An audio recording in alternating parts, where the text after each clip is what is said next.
there's your possible point guard. Is he available? Is he not available? What would it cost? Murray. Who? Murray.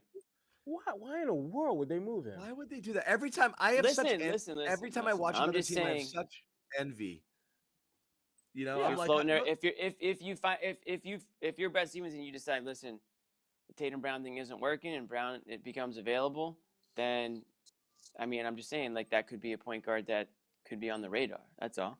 I'm not saying it's going to happen or it's a rumor or anything, but I know that's a name that a lot of Celtics fans have thrown out there over the last year is Murray in San Antonio, and it would cost that. I mean that it would cost a lot to get him because he is an extremely talented player. Absolutely. they're not getting him. They're not getting him. I know they're not getting him, but we can dream. You know what? Let's just do Groundhog Day all over again. Let's just talk about how Tatum and Brown can't pass. But I think.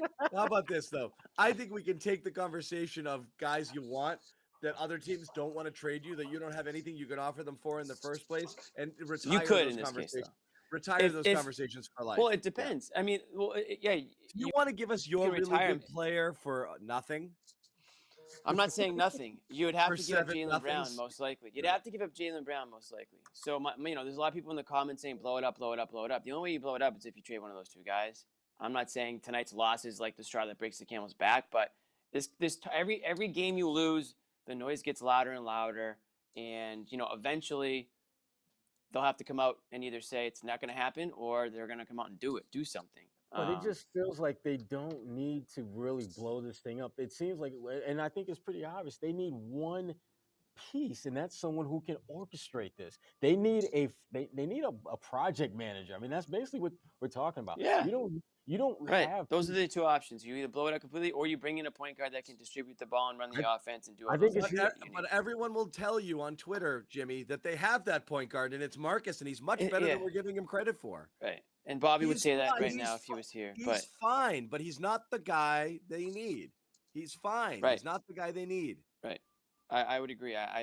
He's not the point guard that this team needs. So if you want to keep the Jays, then you need to find a player that's going to work more seamlessly with those two guys. And that's a guy that's going to get them, off screens, get them better looks, get the ball out of their hands. Yeah, I know. I have no problem with Marcus Smart at all. I mean, I'm not really even talking about this specific game. I'm just saying in general, if you're looking for a way to win games, and go on winning streaks instead of going on all these losing streaks and talking about one loss after another, you had your full roster basically tonight. You didn't have Pritchard for whatever, if that even matters, if you would have even played tonight, I don't know.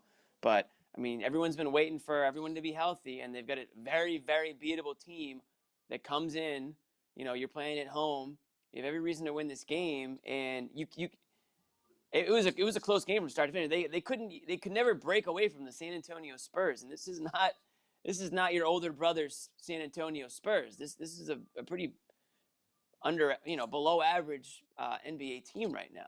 Whose responsibility is it to set them up in these chaotic moments? This is the downfall of the team. How many times have we talked about this issue, whether it's the late game execution, the facilitating, the ball handling, ball security in recent weeks, over and over again? Everything else has been decent.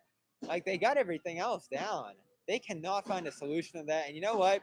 They're going to have to target it at the deadline. I think at this point, you have to go out and find a guy who can solve that, even more than a shooter, I think.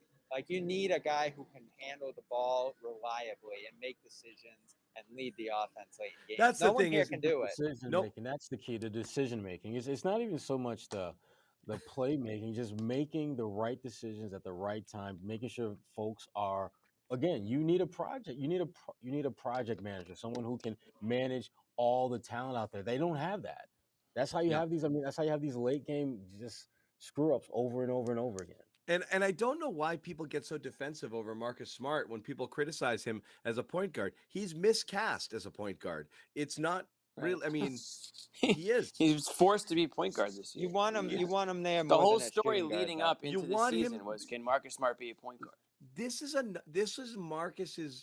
was the critique of Marcus day one of his career. What is he? He's not a true point guard, but he's a shooting guard that can't really shoot. So, and then when he got to the league, I think a lot of people thought he was going to be a little bit more dynamic in his ability to score at the rim, and he couldn't really do that either. So, what Marcus does is about as much as Marcus's abilities will allow him to do.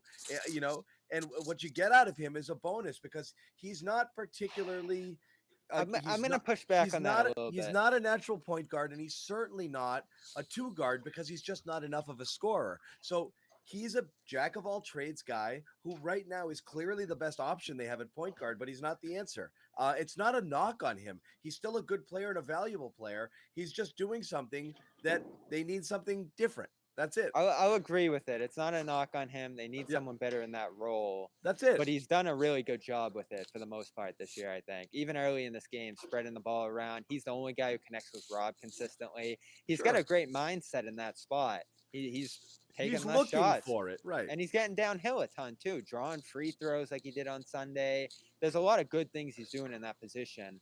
They need a lot more, or they need to concentrate it more on him. I feel like that's a possible solution to it. You know, you could go to him more in those spots, have the ball in his hands more, and have other things happen away from him. The tough thing, like you said, John, though, is that he's just not enough of a threat as a scorer at that spot. Like he's not going to draw a ton of defense and find other guys off of him. That's the thing is like if he could, sorry, Sherrod, just real quick, if he could get to the rack like Schroeder could, it's a different thing. You're respecting a different aspect of his game. There's really not much you have to worry about Marcus Smart offensively. You actually, at the end of the day, want him to take threes. That's a win for your team. He's a 31% shooter. You don't care what if he does. If Marcus you Smart live takes, by it. that's your by design. You want him to take threes. That's a good defensive possession, and he's really not going to get by you.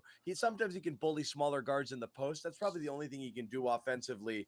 You know, where he's got an advantage over someone. So, right, there's really not much. There's no scoring threat at all.